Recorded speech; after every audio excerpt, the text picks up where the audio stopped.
We'll get started. We're waiting for the voids, but if they come in, we'll catch them up. But thank you, everyone, for coming today for our second session of our Bible study here in August, taking a look at Jesus as King of God's kingdom and what we can learn about who Jesus is and what that can mean for us as the people who want to follow him. Last week we had some good discussion about recognizing Jesus and the warnings of being perhaps a little too familiar. We have to remember that Jesus is still God. He is other. Than us, than what we might have been comfortable with, what we might think of Jesus. Jesus always still reminds us that he can walk on water, and we can too.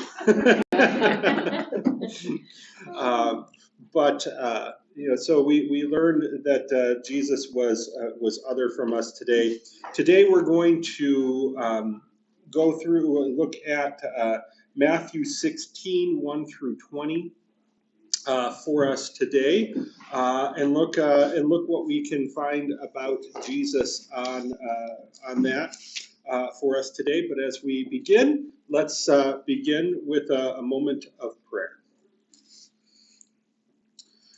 Gracious God, thank you so much for this beautiful day and for this opportunity and time we have to come together and to be with you and one another to study this passage from the Gospel of Matthew.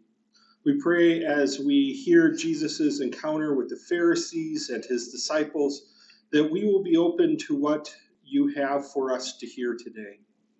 That the Spirit will be with us and open us, that your word will grow in us and transform us and help us to see where you are leading us as your church and the work you have for us to do. In your name we pray, amen. All right. Well, this was the text that we had read on Sunday. So I'm going to just start with, I'll read the first 12 verses for us, and just be listening. It should be somewhat familiar since it was part of worship on Sunday, but just be listening to what we have, what's going on.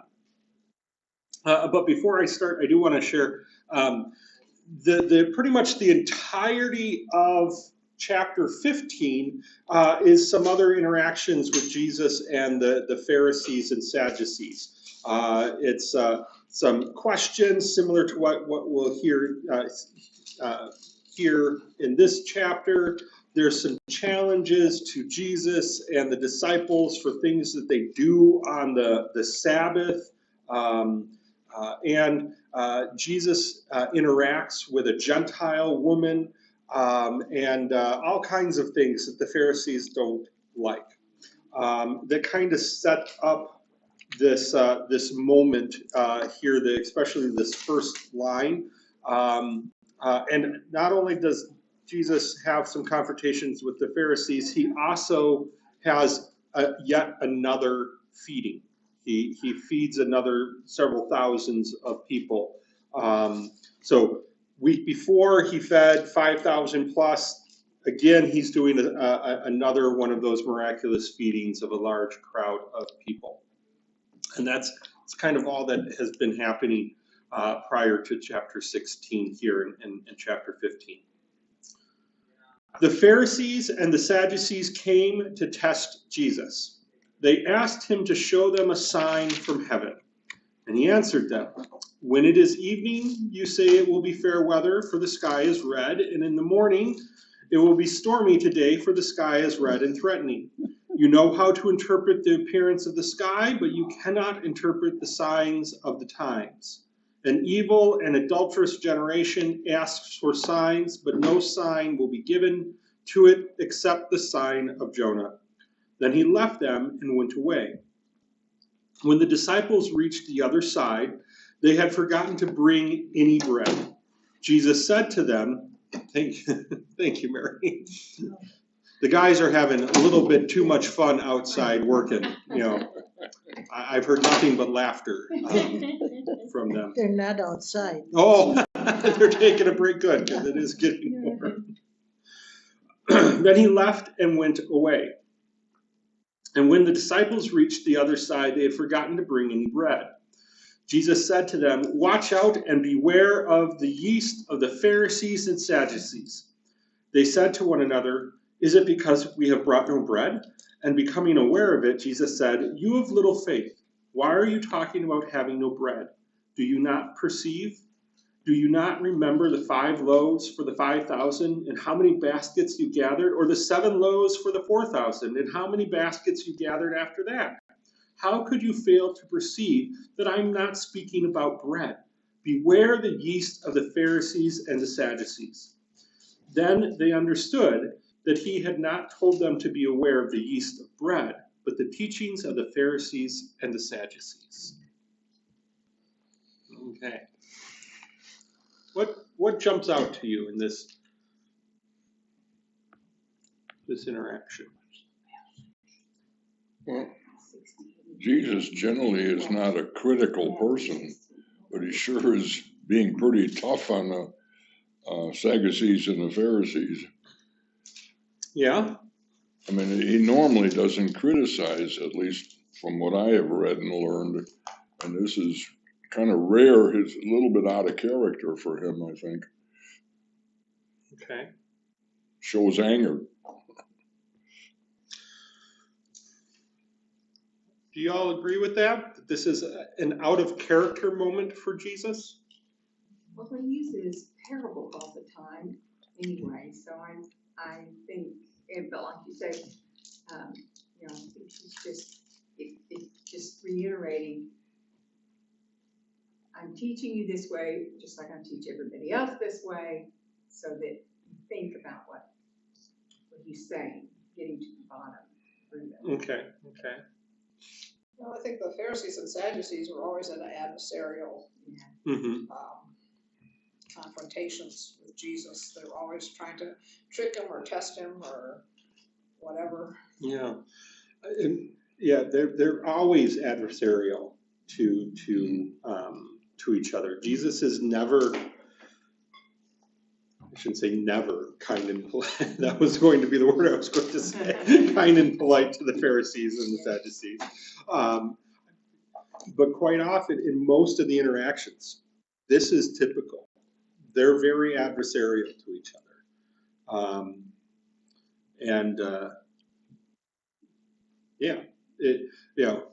I'm not picking on you, John, because it's something we've been taught. It's something, this is exactly part what we heard, what we were talking about last week when we heard the different ways that Jesus is rejected, and the people of Nazareth, not being able to see or recognize or accept Jesus for anything other than the carpenter's boy, to the brother of their daughter-in-law. As they said, all of his sisters are here among us, meaning that his sisters have married our sons, and his brothers have married our daughters, and they're all part of this town, and we know this guy, and that's it. We've been taught that Jesus is this super kind, nice, always peaceful person, that the butterflies will come and land on, but we've nerfed him a lot of times. We want this picture, but Jesus and the Pharisees were not. We're always butting heads, from the beginning of the Gospels, and on but it's good that you're picking up that he's expressing some frustration and some anger. Okay, he's got some passion when he deals with people. So yeah, it's good you're seeing it, but this is part of Jesus's regular character is how he interacts with the Pharisees and the Sadducees. He's also not all that pleasant to the disciples either, is he? Were the teachings of the Sadducees and the Pharisees, was that the Old Testament or something else? Well, yes, it was the what we would call the Old Testament. In fact, but Jesus's teachings are are from the Old Testament as well. Yeah. Jesus in his teachings, even though he says he gives a new command, it's all in there. It's all part of the old, what we call the Old Testament. So yes, the teachings of the Pharisees and the Sadducees are the two most powerful sects of Judaism at the time, and so that is based on the law and the prophets of the Old Testament. So yeah, so Jesus is his interaction with the Pharisees and the Sadducees, and come on up this way so we can get you on the microphone. We don't always pick up Donna and Kathy on the on the side, but there's good reason for that. This is fine.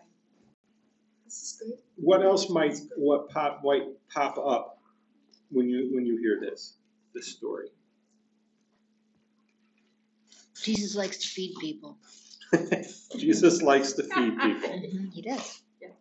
Really, it's kind of Jesus showing his human side, because when you look at his reaction, to me it's one of frustration and lack of patience, and that's a very human activity versus a godlike activity.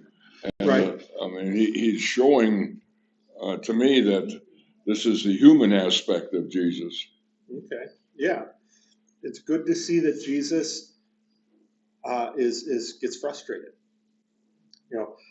We do have an Old Testament that tells the stories of God getting frustrated. Yeah. So it's not just his human nature. What it can reveal is that a lot of times we as people, I'm going to stick with that. We as people don't like to think of Jesus in the incarnation of Jesus being fully human and fully divine. At the same time, we want to separate those things out. We think there is a really big difference between God and us, and there is an incredible difference.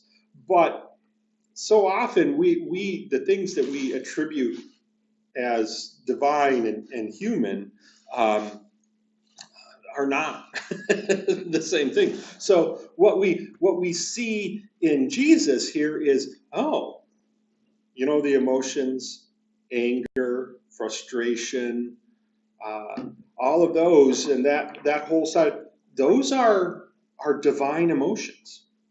So those are part of the image of God inside all of us when we see those. So I'm not picking on you, John. Go ahead. I love that you're just throwing up, But yeah, if Jesus is displaying this, Jesus doesn't have a human and a divine side. Jesus is human and divine. It's all. What we see is a human being that is divine. Okay, so we can get too far into another theological topic, but if you see Jesus displaying, it's important to take a look and see what it is that Jesus displays and what Jesus doesn't display. Okay, so if we see Jesus display anger, it means that is divine and human anger all at the same time, fully and completely.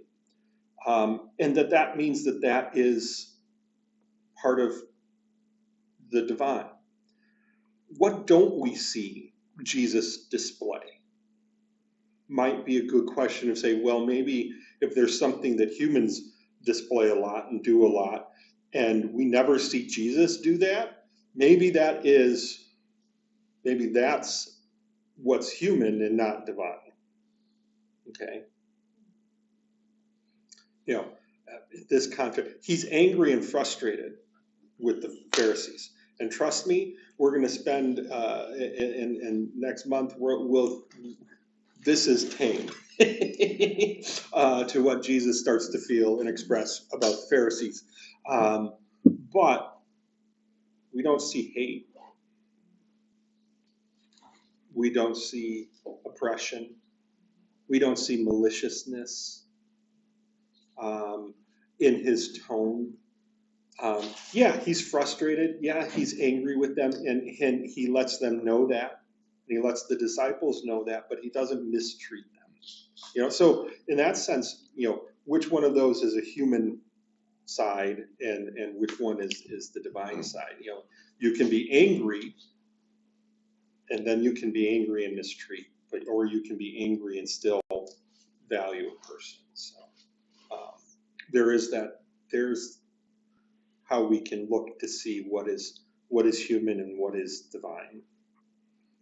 All right, but good. Yeah, he's expressing all these emotions. What about the content of what Jesus is saying here with the Pharisees and the disciples? Dig deeper. Dig deeper than what? Well, he gives his parable that he wants us to dig Oh. deeper. Mm-hmm. Don't just hear the parable, think about the parable. What is it that you're trying to teach us? So when he mentions the yeast of the Pharisees, don't just take something at the surface level. Really wrestle with it. Good. Yeah. Don't let them start something. Don't let them start something. A yeast is a starter. Oh. Yeah. Yes. So I didn't realize this, but this was that expression of yeast was often used in the time to. I've only read this in one source, but it kind of makes. But this was a kind of a common expression, similar to our one bad apple kind of saying. One bad apple will spoil the bunch. So at that time they might say, some bad yeast will start something that you don't want started, or might ruin your bread. So they didn't have store-bought yeast that's nice and ready and dry and active and so on. They probably weren't making sourdough starters, although some did. They really relied a lot on cultivating and gathering wild yeast that was just out there, or just set it out and just let the yeast that is everywhere on your skin, in the air, on the dust, start things. And some of them were good and some of them were bad. And so they tried to gather that, but they were always aware of, similar to what Deb was saying, if you set some grape juice out or some honey out, water out, chances are there's going to end up being yeast there, and you need to be mindful if you don't want that to happen. Okay, so that was a more common expression. And so the disciples missed what Jesus was saying there, which really falls into our one bad apple. Can really spread something along. Okay, but what was it that the Pharisees were asking for? A sign, Proof, yeah. What do you think the sign is? like something really great. Like a miracle? Yeah. Okay. Yeah. Yeah. And he says, an evil and adulterous generation asks for signs, but No sign will be given to them except the sign of Jonah. All right? No one's going to ask me what the sign of Jonah is? I will. Darn, I thought we could get through. Who knows? No, well, we really don't exactly know. It's one of the only times that Jonah uses it. I mean, that Jesus uses it. Of what he is, what he's meaning here. I personally think the sign of Jonah is not people getting swallowed up by fish. But the sign of Jonah is the resurrection. Okay, would be how I would take that. In that the story of Jonah, several hundreds of years before Jesus, talks about Jonah being swallowed, the same period of time as Jesus is dead, and then being spit out into, brought back into the living world. So that probably Jesus saying the sign of Jonah. So quite possibly the disciples are like, what? But it also gives the idea that the resurrection is something that happens for everyone and happens out there. You can either choose to believe that or not. I'm going to be dead and buried, and then I'm going to be walking around alive. So, so about that on the sign, the sign of Jonah. Back in Matthew 12, it talks more about the sign of Jonah. Oh, Yeah. Yeah. Matthew 12, verse 39. Mm-hmm. For as Jonah was 3 days and 3 nights in the belly of a huge fish, so the Son of Man will be 3 days and 3 nights in the heart of the earth. Mm-hmm. Oh, good. I didn't read that part for today. I'm going to play the devil's advocate. I've been doing it all day anyway. Mm-hmm. Let's go back in time. We have the Pharisees and the Sadducees, who are the educated leaders of the Hebrew faith. Mm-hmm. And I firmly believe that these two groups strongly believed in what they were doing. They may have been obnoxious, pompous, and a few other words, but I think they firmly believed in the message that they were sending out. Now along comes Jesus. Mm-hmm. No education, from the wrong side of the tracks, nothing to back him up at all. I mean, from their point of view. I'm not giving you mine, I'm giving them their point of view. Here comes this outsider who is telling them to change their ways. Mm-hmm. People don't like to, number one, change their ways. In addition, I really think these two groups of religious leaders firmly believed in what they believed in. Mm-hmm. Now, this creates, to me, an impasse, because there was very little reason for these two groups to respect Jesus because of his background or to respect anything he says. Mm-hmm. I mean, I can see the crucifixion coming as the end of this argument.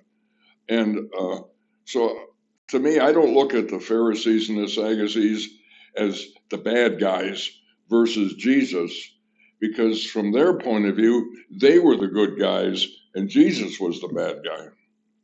I mean, that's I'm just arguing the Sadducees and Pharisees point of view. I didn't say I necessarily agree with it, but I can see a real cultural impasse going on a couple thousand years ago. Absolutely. Because they talked about that, how many false Christs had come into the world, so like testing him. Mm-hmm. Are you another one of those, or are you for real? Yeah. Mm-hmm.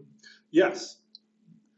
That is a very important thing to understand, both in reading the New Testament and in our world today, that the Pharisees and the Sadducees. The Pharisees, they were two different groups, but they had a very, they really were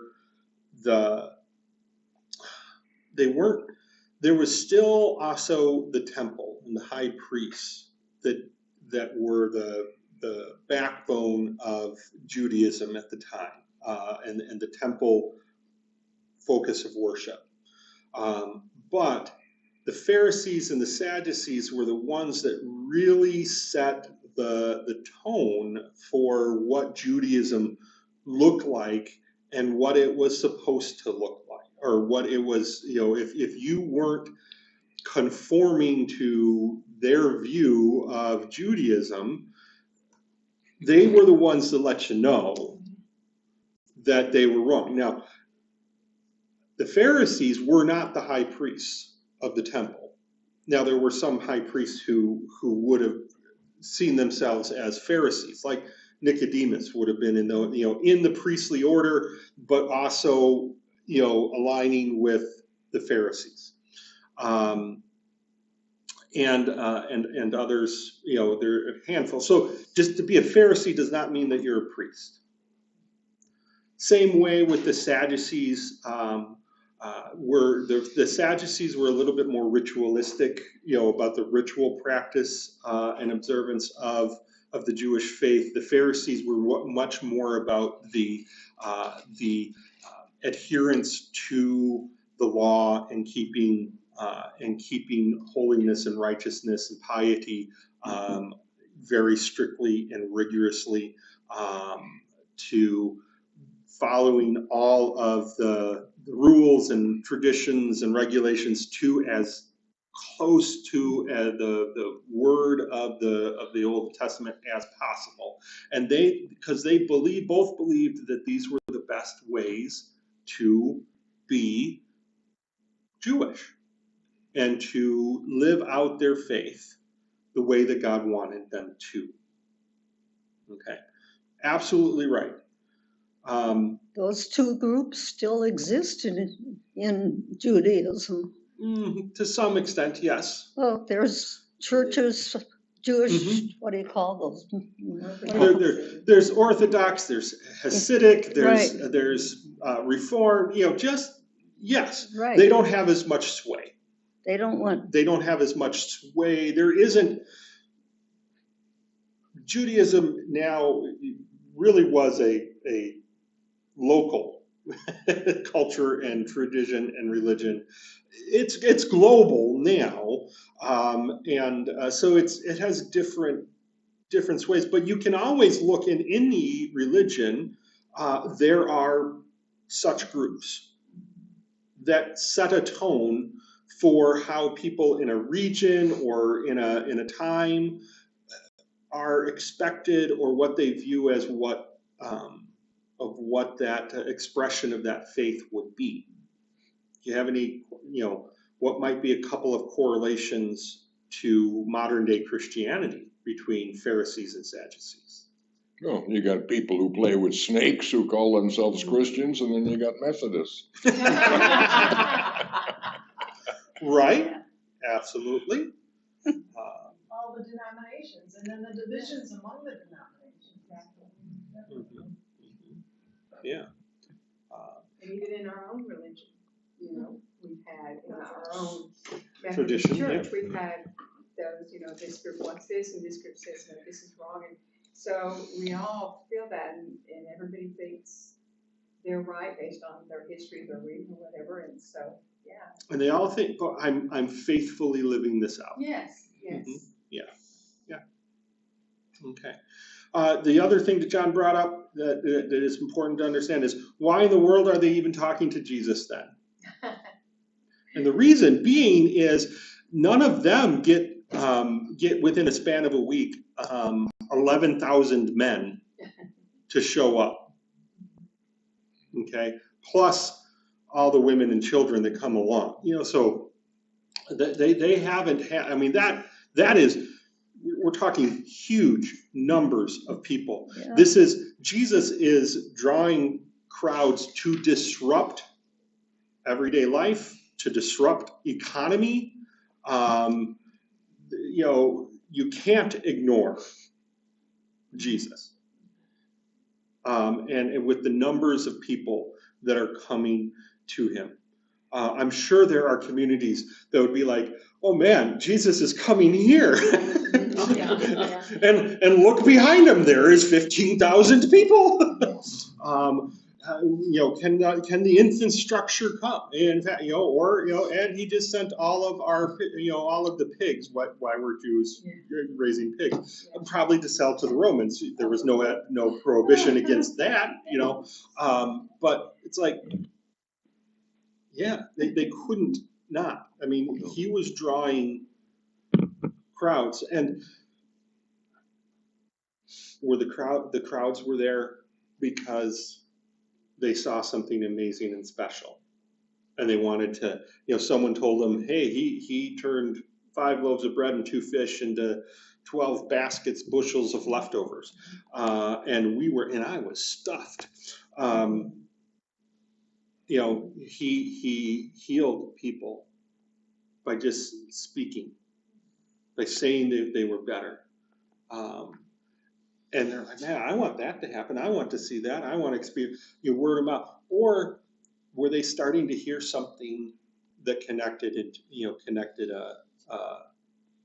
to their hearts? They heard a parable, and they wanted to learn more. It's a wonder he lasted as long as he did, isn't it? Mm-hmm. Because he was creating such a following that I'm sure the Romans were tempted to just take care of him right then and there. Yeah, but he wasn't threatening anybody.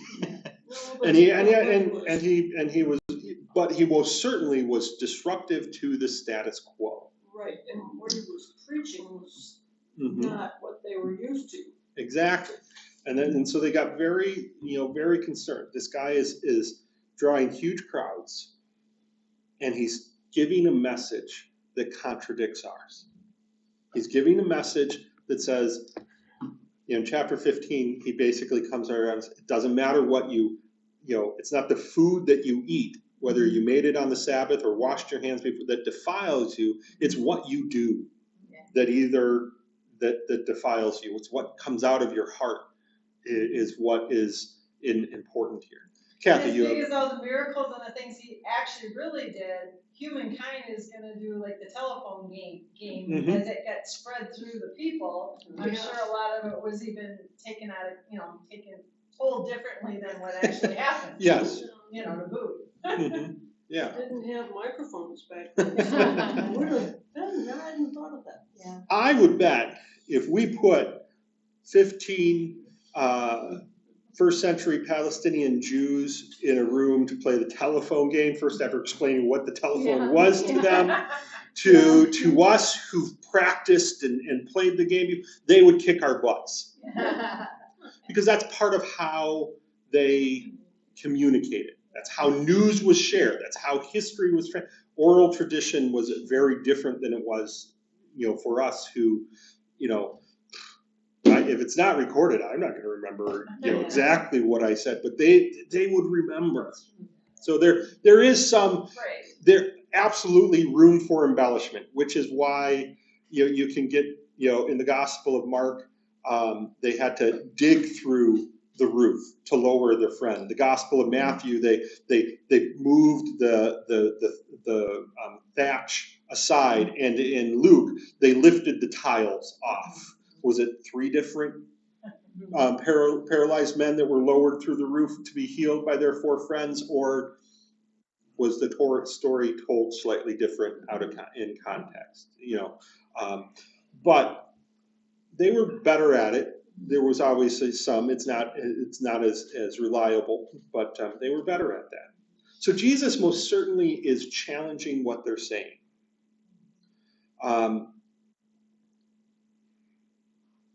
So what then do you make of the yeast of the Pharisees?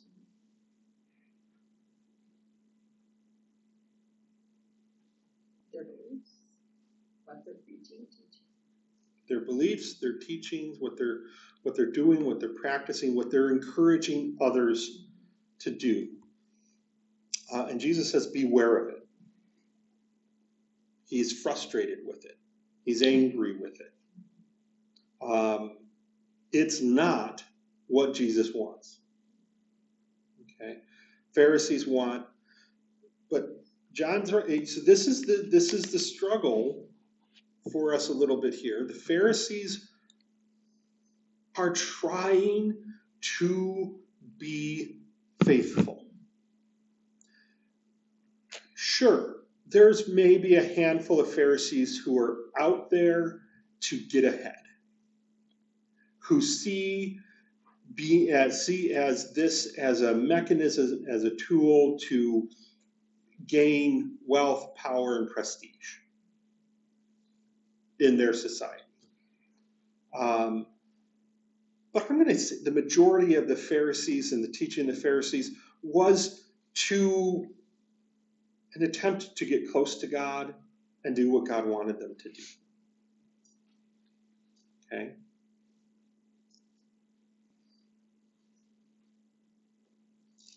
Why do you think Jesus is so upset about what they're teaching?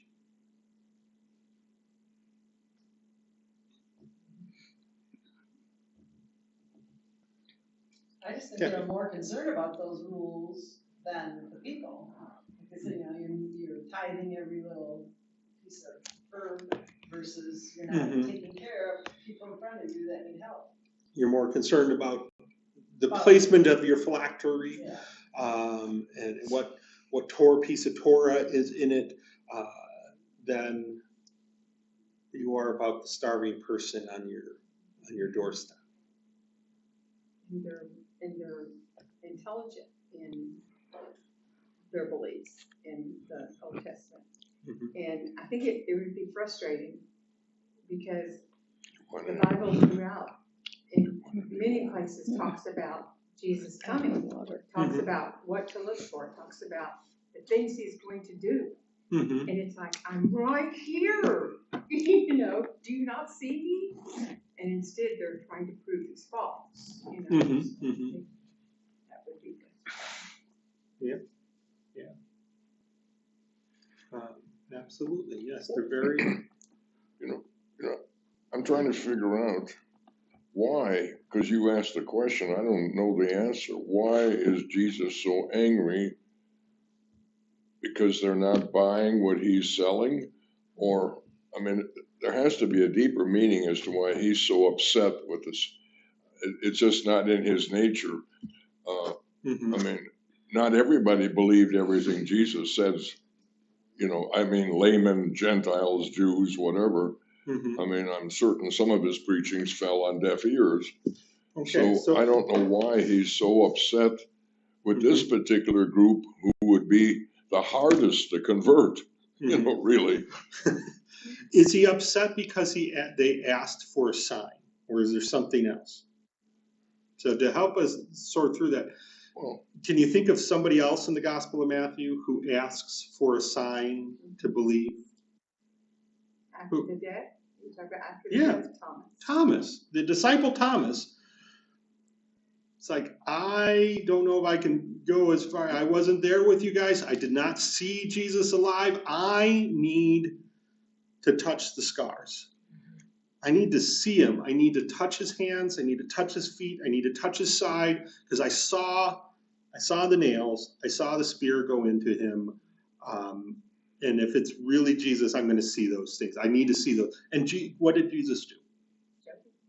Showed up. Let him touch. Let him see. What's the difference between the Pharisees asking for a sign and Thomas asking for a sign? I think the Pharisees were just trying to trap him. Yeah. Motivation. Okay, yeah. What were they motivated for? Well, the Pharisees were putting all these extra laws and regulations on top of the people, and they were oppressing them. Jesus saw that and didn't like it because, he said the law's two things, love God, love your neighbor as yourself.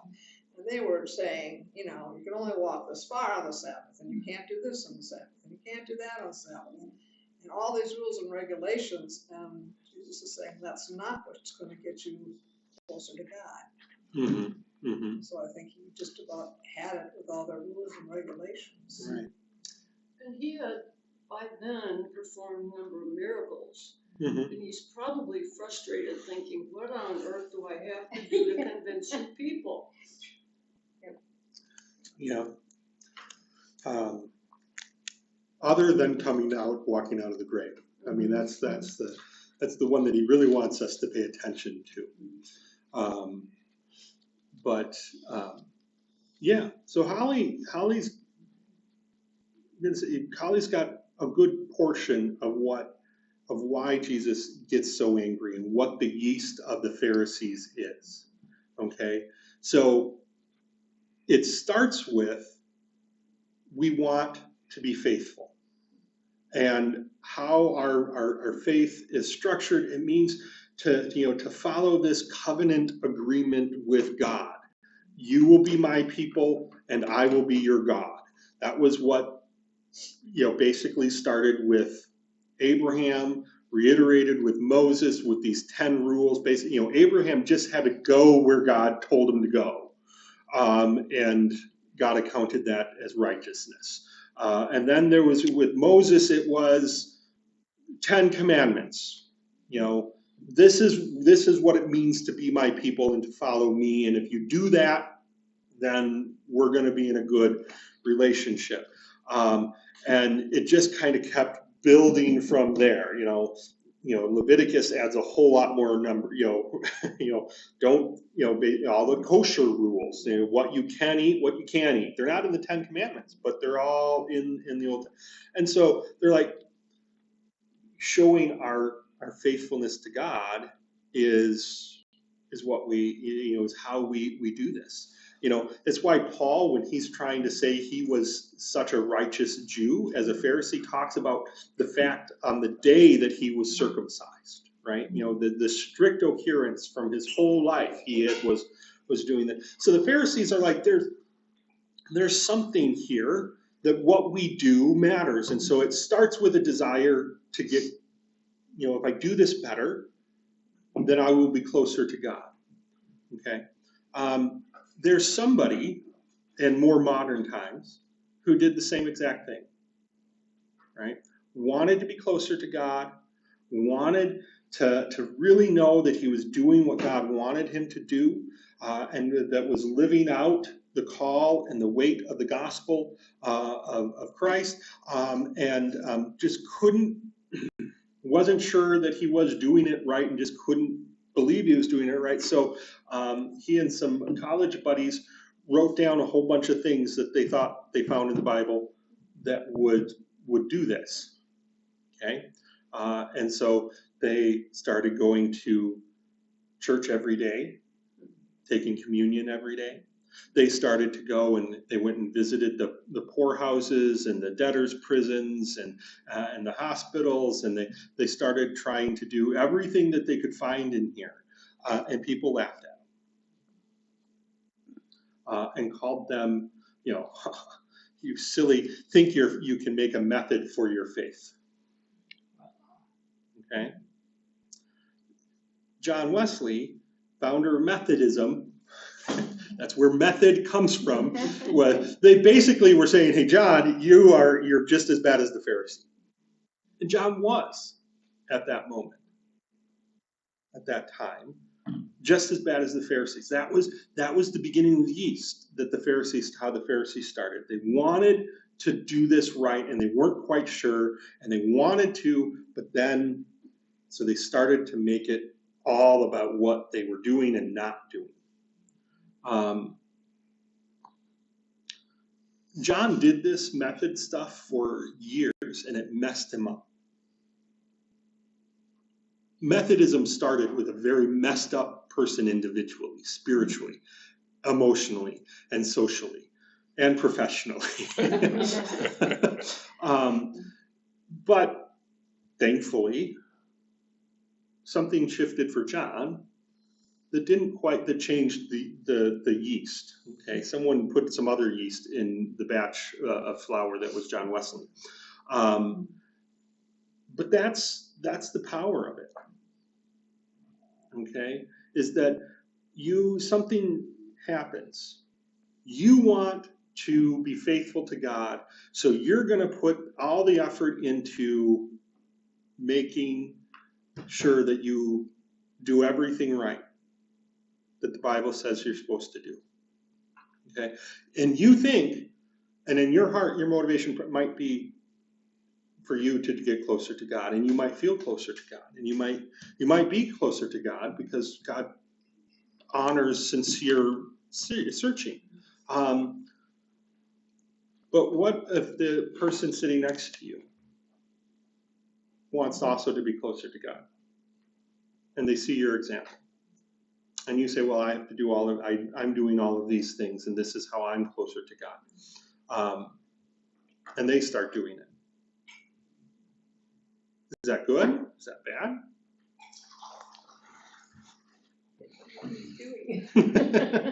Right.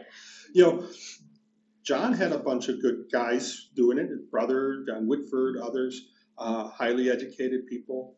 But there's a fundamental flaw in how John Wesley started Methodism and the practice of the Pharisees. Is what's at the core of what they're doing. And it might have started, you might say, oh, their desire to be closer to God. The works, earning it works. The works, earning it, works. It really, the core of it is all about the individual. You could almost think of Pharisees and early Methodism like, pre-Moravian influence Methodism as a pyramid scheme. Okay? That is all about the person on top. And the focus of the Pharisees is not God, it becomes self and self-adherence to the law. Can you see that? John Wesley's first quest was, his first was, I'm not worthy of God's love, I have to earn it. Who is that all about? Him. That is an incredibly self-centered, even narcissistic, and I would argue, you look at John's life, he had narcissistic tendencies, as we all do, but I don't think pathologically, but it's all about self. There is no agency of God in this, right? If I do these things, I make God happy. Right? Doesn't matter if I'm happy. Doesn't matter if I'm living a full and meaningful life. Doesn't matter if anybody else is. It's all about me, right? So the Pharisee didn't care about what other people were doing because they weren't. If your life is messed up, it's because you are not following the rules properly enough. Look at how good our life is, my life is. Look at what all the other Pharisees in the pyramids can look like, how good it is, and that's what you need to be doing. So that's the yeast that Jesus is saying, is that selfishness, that individualizing, personalizing of the faith negates everything. Actually takes you, who do you get closer to? Do you get closer to God, or do you get closer to yourself? Yourself. Yeah. And here's Jesus, God, who has become a human being and is standing on this planet for one reason, to be with you, right? And all you want to do is be with yourself. That's good. Would you not be frustrated? Yeah. Would you be frustrated then if the people doing this were saying, as Holly pointed out, it became so oppressive. But were they impressing them in the name of the Pharisees? No. They were oppressing people in the name of God. And that's, Jesus is like, no, wait. I'm the God who just tapped on this old man named Abram's shoulder and said, hey, come with me. I'm the guy who showed up and just called these people, Moses, others, and connected them and brought them in. And yes, there's been great atrocities in the Old Testament done in the name of God, absolutely. But throughout all of it, God is like, come and follow me, Abram, and every family on this planet will be blessed because you do. From the very beginning of the call of Abraham, it was all about you'll be blessed and everyone else will be blessed. Garden of Eden, God created it so that he could be with Adam and Eve, and now we can't be together the way we are. God has always from the beginning been, let's be together. It's about us, relationship, connection. And the yeast that the Pharisees do says actually builds isolation, builds separation, disconnect from God because it's all about you, right? Paul is a great example of this when you see various times in his writing, as to my righteousness of the law, there was no one better, but did you hear how Paul said it? He's one of the greatest critiques of the Pharisaical movement at the time was my righteousness. I was perfect in my adherence to the law. And Jesus has said this bold message of what good does it do to you to follow the law, but to miss out on what's all around you. Put that into contrast to what we hear in of Peter's confession, but of Jesus saying, "This is what I will build. You are the rock I will build my church upon."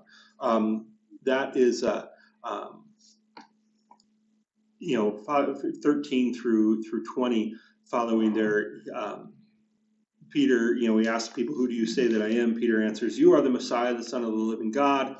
And Jesus says, "Blessed are you, for flesh and blood has not revealed this to you, but my Father in heaven." We talked on Sunday that there's this relational aspect of it.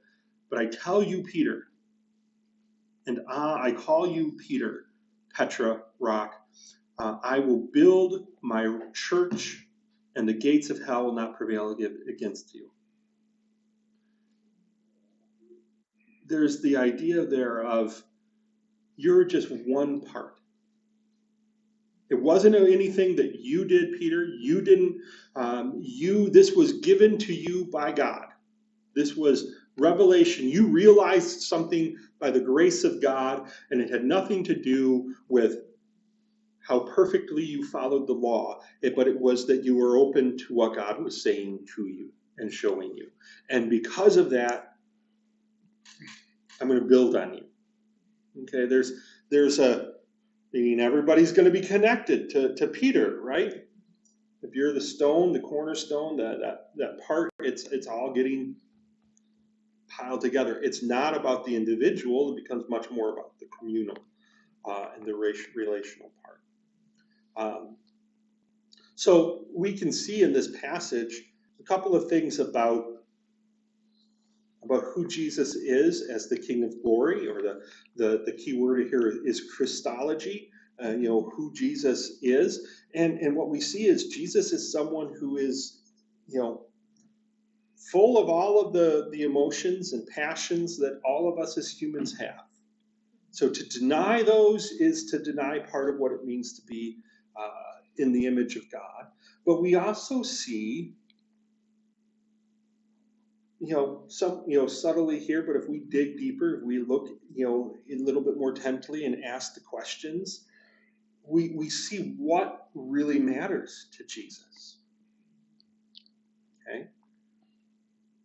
It's not what the status quo might value. It's much more about the relational than things that cause separation. Right? So if you thinking today, does this cause division? Does this shift blame onto somebody else as to why there's a problem? Scapegoating. Let's be honest. Is homelessness the problem in Washington, D.C.? No. It's a problem, but it's not the problem. But blaming them, what is that doing? That's just furthering division. Right? It's separating. It makes one person, it makes one group of people feel better about themselves. They can put the 10 Commandments in the classroom. Then they'll feel good. Yeah. We could cut SNAP benefits, but put the 10 The kids will Commandments be up too in the hungry classroom. to lift their heads and look at it.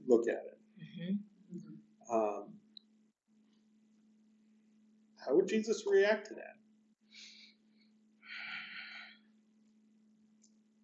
He fed people and he cured people. Mm-hmm. He'd be frustrated with that, with what's going, that kind of actions. What about even in our church? What about in our Church of the Pines? Are we doing things to create division, to separate people, or to connect? Trying to connect. We're trying to, and we don't. And Jesus doesn't care if we do it perfectly. But if we really, if we really intentionally said, no, you can't come in here, there's something wrong with that. And that's happened here. I know some people aren't welcome because people have said or made that intuition that, that you're not welcome here. That really happened? Yeah. I wouldn't be here. But the church as a whole, large scale, why is the church the most the segregated organization, institutions within the United States? Racially, socioeconomically, gender. Do we think, how would Jesus react? Do you think he would say, beware the yeast? Yeah. Like gay people can't get married here, so we're pushing them out. Well, gay people can get married here. Oh, they can? Yep, Okay. It's actually official policy of the Church of the Pines. I did not know that. Speaking of exclusion, I was thinking quite a few Christmases ago, we were members of Presbyterian Church in Topeka, Kansas, and my mother had come down to visit us at Christmas time. She died in the old Missouri Synod Lutheran. Mm-hmm. And as your church, Presbyterian Church, this is the communion of Jesus Christ, not the communion of the Methodist Church. Mm-hmm.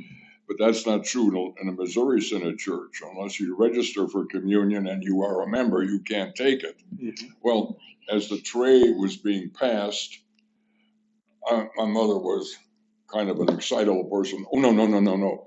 She actually refused to take communion Christmas Eve because she wasn't allowed to take communion outside of the Missouri Synod Lutheran Church. But one of that's exclusion, and based on what I'm going to bring up next, I think what really upset Jesus the most was when God gave Moses, I think I've got the right person, the 10 Commandments. Mm-hmm. The bureaucrats took over And the Jewish faith, I think, ended up with 633 Yeah, rules might even in be addition to 700 the Ten something, yeah. Commandments. Now that, to me, is bureaucracy. We live with it today in this country, and the Jews lived with it then back If then. you kept And I making think yeah. that probably is what really ticked off Jesus the most, how they have taken a good idea and had to elaborate on it simply so they could get their name on a new rule they wrote. Reminds me of the DNR here. Right. So confident. If there's 10, Yeah. and these are the big no-nos, well, let's write back so we don't even get close to one. That was kind of also the philosophy of, if we make these rules that tell us all different kind of, we won't even get close to coveting our neighbor's things or committing adultery, this or that. If we have all of these rules, I can get rid of my wife and take this other wife and not, have done. So yeah, that's exactly what happened, and it missed the point. And Jesus, and Jesus's commands, like I said, were not anything new. Love God with all your heart, soul, mind, and strength. That is actually the Cliff Notes version of the Ten Commandments. And that is in Deuteronomy. That is the Shema. You ask any Jewish person of faith or tradition what the Shema is, they will tell you, love the Lord your God with all your heart, soul, mind, and strength. And even the love your neighbor part that Jesus adds is in the Old Testament, part of all connected with that. So Jesus is like, no. It was two things: love God, love your neighbor, and we've gotten too far away. But this means for what, as a follower of Christ, how can we? What does this mean for us? And one thing is to be wary, and to stop and think. Does this foster division? Does this foster connection? Does this make it harder for somebody to get close to God, or does it make it easier?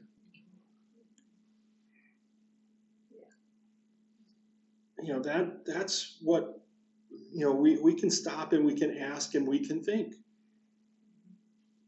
When, as the church, is this, I don't know. You don't have to know the nuances or the, of why, or understand or agree with, why we shouldn't intentionally exclude people who are gay or transgendered. Why we shouldn't, exclude, why women shouldn't be facing the wall with their heads covered, silent in worship. All we can see is that that's a person who's being pushed to the side. Does that make sense? No. Is that division, or is that inclusion? Okay, we don't have to, we're going to be doing a funeral here in a few weeks, and a caregiver of the person who passed away is Muslim, but they want to attend. They asked if it would be all right if they could come into the church. Oh my goodness. Okay? How many people do we all know who say the reason they don't go to church is because it's just full of hypocrites? Right. I mean, everybody's heard that. That's right. Right. Yep. But just stop and think about that person. Is it all right if they come into the church to the service? Is it all right if, because during the timing of the service, they might need to do their noon prayers? Would they be okay to do? But here's the thing: how many churches I know of churches in this town that would say that is not okay? Yeah. All right. Yeah. I'm not trying to say, "Ooh, look at Pastor Mark, he's better." But just like when there are ways that we can stop and ask, does this reveal Christ? Does this reveal God? Or does this reveal human? Of us saying, no, you're welcome to come into the church and to the service, but you cannot pray facing to the east at noon. And we need to Would that- understand each other better. Right. Yeah. Like one of the best things that's happened to me is that I made friends with someone that goes to Holy Family. Mm-hmm. And time again, we'll just talk about differences and what we do, and it's been a real blessing. Good. Yeah. So that's, it's all there with Red at Night, Sailor's Delight, Red in Morning, Sailors Take Warning, of of what that can reveal to us if we take a look at that. You know what amazes me the most? Why doesn't God just destroy the earth? If I was him, I'd be so fed up. It doesn't seem like people try anymore. Not It all doesn't? people would. And he said he wishes everyone would be saved and nobody would perish. And he just keeps giving us chances, doesn't he? I pray for that every I day. know. I say, God, please let those who don't Yeah. believe in you. Mm-hmm. One of my favorite, just for that is that when people pray, there's a great line from the movie Evan Almighty, where God, and greatest representation in film of God is Morgan Freeman. I will stake my claim on that.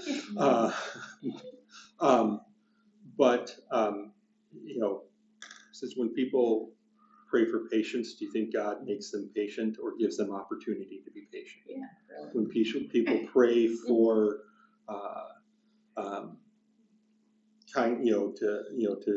for people to be more, to feel more loving, do you think it makes them more loving or gives them opportunity? Or if you pray for people to be courageous, does he make them more courageous or gives them opportunity to be brave? If you pray for your family to be closer, do you think he makes your family closer or gives you opportunity to love one another? So when we pray for something, look for the opportunity to do what you just prayed for.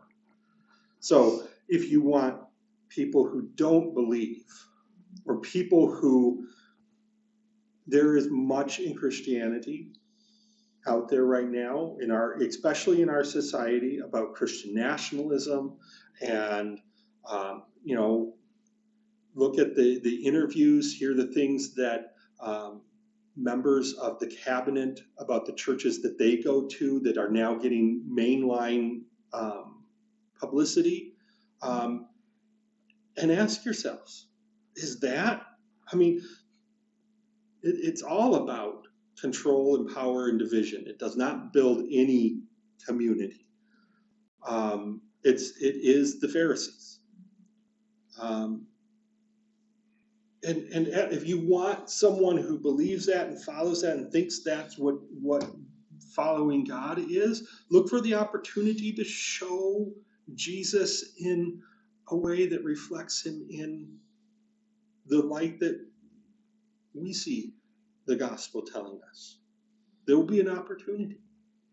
Maybe it will be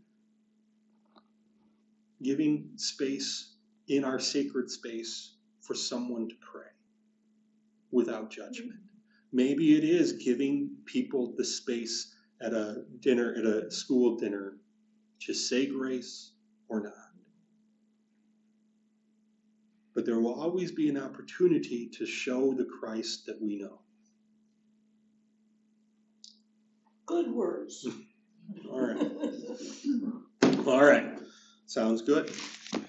Thanks for coming this week. We'll see some of you next week. We'll say goodbye to Sherry, who's heading to Michigan. Travel safely. Give your This greetings hearing aid to your just shot family. craps in my mind. These are the expensive ones I'm returning today. You need a closing They're prayer? not worth it. Sure. Do you want to pray for us? Okay. All right. Maybe I will.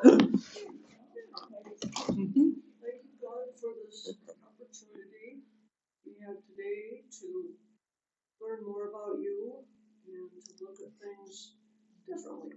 And thank you for the people that were here today and for Pastor Mark who provides some